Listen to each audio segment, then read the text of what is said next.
le fil avec la caméra qu'il fallait débrancher. Moi je regarde la caméra. Hein. Je te regarde toi. Tu fais ce que tu veux. Moi j'aime bien le naturel. Tu vois. D'accord. La caméra tu l'oublies, tu penses à toi et moi je n'ai rien préparé dans la tête. Bonjour Frédéric, bienvenue sur cette chaîne que tu vas découvrir, hein, puisque tu la découvres et on se découvre. Je t'ai connu dans les stages très intéressants dans ton parcours et de ce que tu dis à la fois par rapport à ce que tu as connu pour nettoyer ton corps et par rapport à l'alimentation. Alors est-ce que tu peux m'en dire un peu plus? Faut étendre La Rochelle, belle ville, et ton parcours? Effectivement c'est une belle ville. C'est un parcours très simple dans la mesure où j'ai compris par le phénomène des symptômes que pendant des années j'avais refusé d'écouter, que mon corps me parlait et qu'à partir du moment où tant que je refusais d'écouter mon corps, les symptômes s'endormaient et puis un jour ils revenaient et puis un jour le médecin me dit, le médecin allopathe, la seule médecine que je connaissais jusqu'à présent me dit eh bien, écoute, c'est pas compliqué, soit on opère, soit on te met sous médication, mais c'est jusqu'à la fin de tes jours. Il voulait opérer de quoi en fait? J'ai eu une première alerte avec un adénome à la prostate au début, qui s'est gonflé, parce que j'étais un adorateur du yaourt et du fromage de vache en particulier, et puis quelques années plus tard, une petite dizaine d'années plus tard, grosse prostatite aiguë, suite à une soirée bien arrosée, du sport sans boire, une grosse contraction des fluides dans mon corps qui ont provoqué donc cette prostatite, 3 jours à 40 degrés, 3 semaines d'antibiotiques. Oh là oui, effectivement. Comme ils ne savaient pas trop si c'était prostatite ou pyélonéphrite, ils m'ont doublé les doses en traitant les deux sujets en simultané. Et puis j'ai fini par me dire, en allant voir le médecin chirurgien urologue, qu'il y a peut-être une autre façon d'aborder les choses. Et puis la vie est ainsi faite qu'on fait des rencontres. Et j'ai rencontré une personne qui m'a mis sur un chemin, le chemin de la médecine de la santé, et pas de la médecine de la maladie. Et donc j'ai, par ma curiosité personnelle, j'ai exploré, lu, écouté des vidéos, des chaînes comme la tienne ou d'autres, et puis je me suis instruit. En vérité, j'ai décidé de tout désapprendre, de ce que j'avais appris depuis tout petit, pour tout réapprendre et me faire ma propre opinion de ce qui était bien ou pas pour moi. Et d'être une espèce d'explorateur de ma santé et de tester en permanence, ça c'est bien, ça c'est pas bien, ça je le sens bien, ça je le sens pas bien. Et j'ai fait ça depuis 3 ans. Et donc en mettant tout simplement d'abord des jus de légumes dans mon alimentation, je n'avais rien changé, mais j'avais rajouté des jus de légumes de manière assez conséquente. Hein, en extracteur de jus? En extracteur de jus, dès le départ. De manière assez conséquente, hein, puisque je partais au travail avec 1,5 litre, 2 litres de jus par jour. J'ai que de légumes en plus de ça. Légumes et un peu de fruits. Légumes et un peu de fruits, parce que j'avais été correctement briefé dès le départ. Et puis, voyant que les choses se passaient de manière assez radicale. Alors ton litre et demi, tu le prenais dans la journée au moment où tu le souhaitais ou quand j'avais soif, quand j'avais faim. Voilà, tous les matins ton litre et demi, tu partais au boulot dans la journée. Et tu as fait ça combien de temps? Des bananes, des graines. 1 an et demi. En jus, après tu mangeais des bananes et des graines, mais tu n'avais pas changé ton alimentation encore? Au tout début non. Après, c'est intéressant ça. Donc au début j'ai rajouté, simplement rajouté. Et après tu as moins mangé Après le fait que je rajoute et que cette alimentation vivante booste mes cellules, j'ai pas eu les mêmes besoins en alimentation traditionnelle. Tu les as diminués, je pense? J'ai diminué. De toi-même, personne t'a rien dit? Non. Tu avais moins faim quoi? J'avais moins faim. Diminuer la viande, diminuer le fromage, diminuer les laitages en général. Et personne t'avait expliqué que l'alimentation ainsi vous? Si, j'avais eu, par cette rencontre personnelle, eu l'occasion d'avoir quelques informations. Et après, j'ai beaucoup lu, regardé certaines chaînes. Tout à l'heure, dans la petite conférence où on était, tu expliquais le docteur Morse, par exemple. J'ai bien regardé le docteur Morse, longtemps regardé le docteur Morse. J'ai aussi écouté longuement Thierry Casasnovas. J'ai aussi lu Le Chou Brave, j'ai aussi lu un certain nombre de littératures hors circuit conventionnel qu'on ne trouve pas forcément dans les maisons de la presse, parce que aujourd'hui l'information elle est complètement dévoyée, déformée. Enfin, en tout cas c'est comme ça que je le vis, que je le ressens. Elle est organisée dans un certain sens, en tout cas pas celui qui m'intéresse.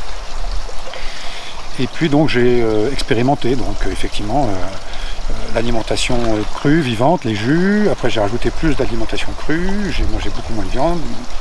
Je suis resté dans une alimentation encore conventionnelle pendant une année à peu près. Tu avais déjà vu les résultats un petit peu en combien de temps rien qu'avec les jus déjà? Rien qu'avec les jus. Parce qu'à ce moment-là, tu avais ton problème de prostate, c'est bien ça? Mon problème de prostate, donc donc j'avais rien changé, ni en médication, ni en alimentation. Et en médicaments, tu avais des médicaments quand même? Oui. Et il voulait faire l'opération, on en est toujours là? Ah oui, j'avais refusé l'opération, mais il me proposait donc une médication au long cours, qui était ni plus ni moins qu'une pilule d'hormones pour faire dégonfler la prostate. D'accord. Donc on allait une fois de plus enterrer le problème, le lyophiliser, si j'ai bien compris, et puis jusqu'au prochain problème. Donc tu étais suivi médicalement à ce moment-là aussi? J'étais suivi médicalement, j'avais toujours mon médecin traitant qui surveillait par des analyses de sang habituelles, tout ce qui était nécessaire selon elle. Et puis j'ai progressivement exploré d'autres choses comme les brossages de peau à la brosse, brossage à sec, l'huile de ricin, donc l'huile de ricin en application externe? En application externe, sur l'abdomen, tous les soirs avec ma petite bouillotte. Elle et moi, on a vécu comme ça pendant à peu près 1 an et demi. Alors pour les gens qui ne connaissent pas, on prend de l'huile de ricin en liquide, que l'on met sur son estomac. On se badigeonne les intestins, on se les masse. Voilà, et ensuite on les couvre avec une flanelle. Pour éviter de salir les draps, ça c'est oui, très parce gras que c'est très gras. Ouais, et très puis gras, pour le corps c'est bien aussi. Mais c'est très bon pour la peau. Et tout ce que vous avez sur les mains, vous les mettez sur les cheveux ou sur les ongles ou sur les talons de vos pieds. Ça rentre dans la peau. Ça rentre dans la peau et ça nourrit. Et en fait ça a la vertu de concentrer les cellules chronophages du corps, donc les lymphocytes, là où tu l'appliques. D'accord. Donc ça augmente le pouvoir de régénération, d'auto-guérison du corps, là où tu l'appliques.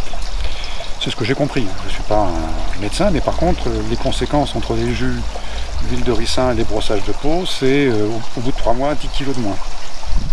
Et tu te sentais mieux? Oui. D'accord. Beaucoup plus d'énergie, beaucoup moins de poids à porter. Aucun problème de société, aucun problème, voilà. Seul problème. Tout allait le mieux, quoi. Tout en continuer puisque ça allait mieux. Voilà. Du côté médical, aucun problème. Les 6 premiers mois, donc j'avais pas changé mon programme médical. Mais par contre, au bout de 6 mois, je l'ai interrompu. De toi-même, comme ça. Tu t'es dit, bon, tout va bien, je vais arrêter la pilule. Je me suis dit, je vais arrêter la pilule. Je veux voir ce qui se passe si je continue mes jus et ce qui se passera d'un point de vue physiologique. 6 mois plus tard, j'avais encore perdu 10 kilos. Ça fait en tout, on en 20 est à kilos. 20. C'est pas mal. Voilà, donc j'avais plus le surpoids que j'avais, donc j'ai désenflammé mon corps, mes tissus, mes fluides, mes humeurs, de telle manière que, effectivement, au tout début, c'était assez étonnant, que ce soit au niveau des bronches, par exemple, tous les matins avec la douche, c'était... ça sortait par les bronches. Ça sortait par les bronches. Et puis... Ça expectorié, ce qui est bien. Voilà, c'était les bronches, parce que j'ai une nature qui est comme ça, mais aussi par en bas. Il y avait des choses assez extraordinaires, c'est très étonnant. Et puis j'ai continué, et puis j'ai encore perdu 5 kilos, et puis j'ai dû changer 2 fois de plus, donc 3 fois en tout de garde-robe, puisque je suis passé du 46 en pantalon au 38. Tu es revenu comme à l'âge de 20 ans? J'avais 25 ans. Je suis revenu... Mentalement et physiquement, je pense. Mentalement, avec l'expérience d'un gars qui avait pris 30 ans de plus, mais avec un corps de 25 ans. Voilà. Et donc, j'ai continué d'être une espèce d'explorateur de ma santé, de moi-même, donc une espèce d'ethno-anthropologue de ma vie. Et j'ai nettoyé tout ce qui était toxique, à l'intérieur, à l'extérieur, de telle manière que ma vie soit celle que je souhaitais, qu'elle soit faite de bonheur, de rencontres, de choses qui fassent que je n'ai plus de béquilles. Voilà, j'ai plus de béquilles, c'était plus la faute des autres. Voilà. Le fait d'avoir déjà enlevé aussi ta pilule, tu t'es senti beaucoup plus libre peut-être? Oui. Toi mieux, enlever ça, et là, tout allait pour le mieux. J'ai nettoyé mon cœur, mon corps et mon cerveau. Cœur, corps et cerveau. Depuis combien de temps ça maintenant? 3 ans. 3 ans et demi. Donc ça tu l'as fait il y a 3 ans, c'est ça? Ouais. Et après, comment je te laisse continuer alors après? Après, alors qu'est-ce que j'ai rajouté? J'ai rajouté beaucoup de méditation, beaucoup de yoga, beaucoup de pranayama. La respiration. J'ai réoxygéné mon corps aussi en même temps. J'ai pris beaucoup de temps pour moi. J'ai décidé que les rendez-vous que je prenais, par exemple, pour me faire masser, c'était aussi important que mes rendez-vous professionnels. Et donc, mon assistante ne pouvait pas prendre de rendez-vous 1 heure avant et 1 heure après. Quand je faisais mes séances de yoga, pareil. Et donc, je prenais du temps pour moi et j'ai redécidé, j'ai décidé surtout, premièrement, de m'aimer. De reprendre le pouvoir sur moi. Et de pas... Pas mal dit ça. Et de pas demander aux autres d'être la béquille dont j'avais besoin. J'ai pas besoin de béquille. D'ailleurs, il y a 30 ans, j'ai arrêté de fumer dans cette même démarche-là. Voilà, donc ça c'est ma petite histoire qui est reliée à cette petite rencontre et puis après une envie de ne plus être ni une victime ni un veau comme disait De Gaulle. Voilà, donc de reprendre le pouvoir sur ma vie et de me réorganiser, et en faisant ça, eh bien ça vous ouvre des perspectives extraordinaires. Vous vibrez différemment, vous rencontrez des gens tout à fait différents. Tous ceux qui sont pervers narcissiques, manipulateurs, ils disparaissent de votre vie parce qu'ils n'ont plus de prise sur vous. Et tous ceux qui sont bienveillants et qui sont dans l'amour, eh ben, ils arrivent. C'est extraordinaire. Et donc j'ai fait plein de rencontres depuis. J'ai rencontré Deepak Chopra, j'ai rencontré Catherine Henry-Plessis, j'ai rencontré Thierry Johnson, j'ai rencontré... Super. Voilà, j'ai rencontré vraiment plein de gens depuis.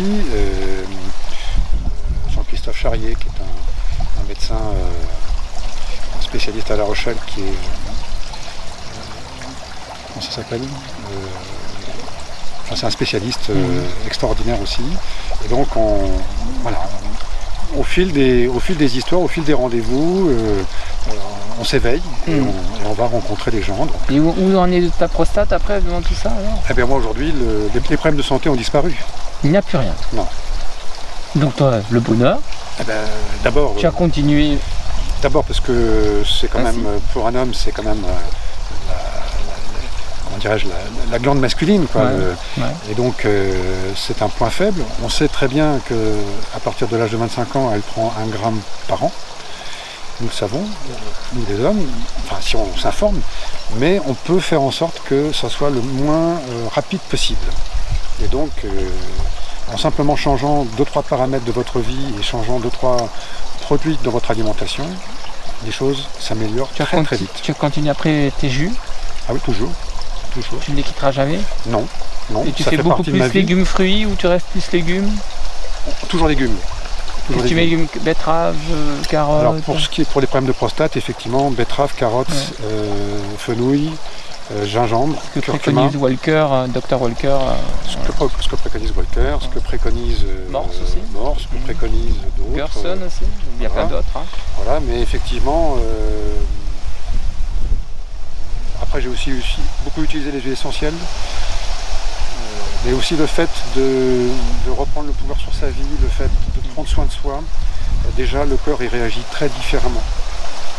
Et franchement, c'est très étonnant. Et donc, aujourd'hui, tu as voulu connaître donc Irène Grosjean pour voir un petit peu plus ton alimentation. Irène Grosjean fait partie de ma vie depuis le départ, en fait. Fait partie de mon chemin depuis que j'ai changé de chemin. Je l'ai rencontré par ses vidéos, j'ai rencontré d'autres personnes par le biais de ses vidéos, j'ai eu d'autres lectures, mais j'avais jamais eu l'occasion de la rencontrer et de venir faire un stage. Je suis heureux que tu fasses. J'ai fait un stage avec Thierry Casasnovas, j'ai fait un stage avec Catherine-Henri Plessier, j'ai fait d'autres choses. J'ai travaillé sur moi, travaillé sur ce qui était le mieux pour moi. Et effectivement, et le fait de continuer, je pense que si j'avais fait un stage tout de suite, après avoir découvert ce chemin, j'aurais peut-être pas tout compris ce qu'elle nous explique durant des stages. Le fait de venir avec un peu de recul et un peu d'expérience et un peu de pratique et un peu de ce qui est bien ou pas bien pour toi, le fait de venir dans ces stages, pour moi, est extrêmement Alors il vaut mieux le faire salutaire. avant, après, ou se découvrir soi-même et le faire après ou... Moi, bon, on le fait quand on a envie. Moi, je pense qu'on peut en le faire plusieurs fois d'ailleurs. Là, pour moi, c'est une première. Je le fais aujourd'hui parce que je pense que ça tient aussi au fait que j'ai rencontré la bonne personne qui t'a donné la flamme de l'amour. Qui accompagne ma vie aujourd'hui. Parce qu'effectivement, quand on rentre dans ce chemin-là, un des plus gros nettoyages, ça a été mon entourage affectif de l'époque. Et ça a été particulièrement délicat. Donc, comme il y avait des enfants aussi, il y a un certain nombre de choses. C'était pas les miens, mais comme j'avais passé du temps à les éduquer pendant un certain nombre d'années, voilà, on reste humain, c'est important et on ne veut pas tout casser. Donc c'est des choses qu'on peut faire à un moment donné quand on pense que... moi je pense qu'on fait les choses quand on pense qu'on est prêt. Je dis souvent qu'on découvre un livre quand on est prêt. Le hasard ne favorise que les esprits préparés. Alors est-ce que tu as un stage, toi qui as connu pas mal de monde, qui est plus intéressant ou de savoir que c'est tout différent, mais voilà, qu'est-ce que lui qui t'apporte un petit peu plus? Est-ce qu'il y en a plus où on t'apporte quelque chose? Moi je pense que tous ceux que j'ai faits sont extrêmement importants dans ma compréhension. Moi ce que j'ai compris, c'est qu'il fallait s'informer et qu'il fallait comprendre les lois physiologiques du fonctionnement du corps pour pouvoir comprendre ce qui était bien pour toi ou pas. Donc la conclusion, c'est rencontrer des gens intéressants. Rencontrer des gens intéressants. Qui sont dans ce que l'on fait aujourd'hui. Le stage d'Irène Grosjean est absolument intéressant. Le stage de Thierry Casasnovas qui vous explique exactement le fonctionnement du corps et les aspects physiologiques et les lois physiologiques, les lois psychologiques qui président au fonctionnement du corps, c'est génial. C'est très boostant parce qu'en fait, quand on reste dans son travail, dans son environnement familial par ailleurs, ça peut provoquer des problèmes. Vous pouvez vous sentir un peu seul si vous faites les choses par conviction, certes, mais seul. L'écart va se creuser entre les gens qui restent sur le bord du quai et vous qui commencez à prendre un nouveau chemin. Donc c'est ce qui fait d'ailleurs qu'on est là aujourd'hui avec ma compagne, c'est parce qu'on a ce même chemin dans le cœur et on fait en sorte que les choses, que chacun s'élève, mais qu'on laisse personne sur le côté. Tu as connu la méthode, je crois, du docteur Clark, hein, qui est nettoyage du foie? Je connais la méthode Moritz. Oui, c'est la même. Protocole Moritz. C'est la même. Voilà. Tu l'as fait? Oui. Ouais. Et est-ce que tu as fait après les purges ou les jeûnes? Non, les jeûnes. D'accord. Ça t'a apporté Voilà, aujourd'hui... Chose que l'on doit encore montrer hein, sur les vidéos de la chaîne. Hein. Oui. C'est en cours. Donc, il faut comprendre et apprendre. Donc, c'est ce que j'ai fait il y a 3 ans. En me disant, je vais désapprendre tout ce que ma gentille maman m'a appris, tout ce que l'école m'a appris, l'armée, l'environnement professionnel m'a appris, la société m'a appris d'une manière générale. Et donc en faisant ça, effectivement, je teste. Donc que ce soit protocole Moritz, que ce soit l'hydrothérapie, que ce soit les lavements à la maison, que ce soit les jus, que ce soit... Alors maintenant, tu es quand même convaincu par rapport à tout ton parcours? Ah ben, il n'y a pas de solution, il n'y a pas de retour. Il n'y a pas de chemin, de retour. En tout cas, c'est très bien pour la chaîne, puisque c'est un espoir et un santé. Tu fais partie des espoirs et des santé pour montrer aux autres. Il faut s'ouvrir, je pense, l'esprit, les yeux. Alors, il y a un dernier point que je pourrais dire pour tous ceux qui peuvent nous écouter aujourd'hui, c'est qu'il ne faut pas avoir peur.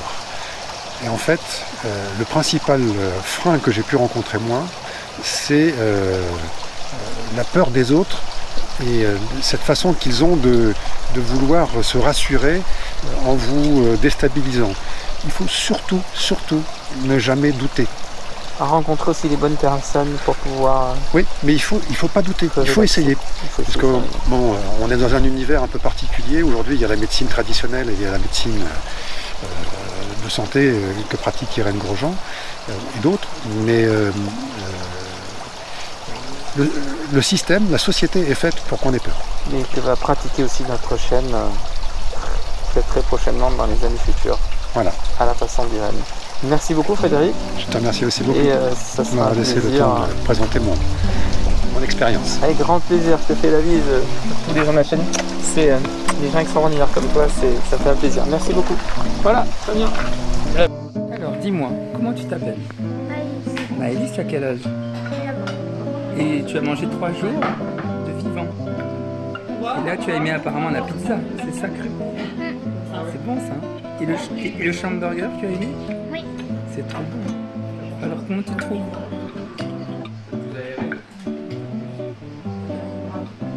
Dis-moi vraiment ce que tu préfères dans tout ce que tu as mangé. Pour l'instant, la pizza. Tu en reprendrais une autre? Et hier, tu as mangé des tomates. Apparemment, c'est la tomate que tu aimes. Oui, ok. Il y a une salade de tomates, tu l'as aimée. C'était bon.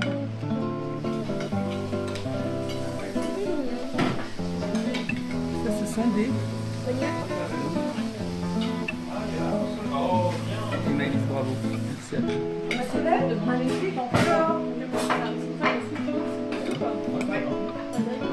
Tu reviendras? Oui. Tu sauras toi-même faire à manger cru ou pas? Tu es capable de faire à manger comme ça? Qui c'est qui va le faire, maman? Pas maman. Mais dans la mire, c'est toi qui feras. Tu te feras des bonnes pizzas crues. T'as pris la recette? Et maman, t'as pris la recette? Maman, elle a pris la recette. Donc tu veux lui dire, maman, je veux une pizza crue, maman.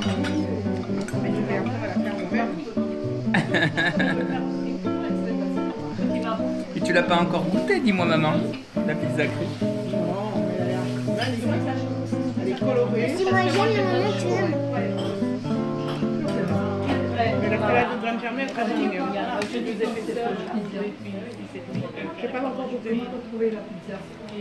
Oh, la pizza, elle est super, un pouce bleu. Hein.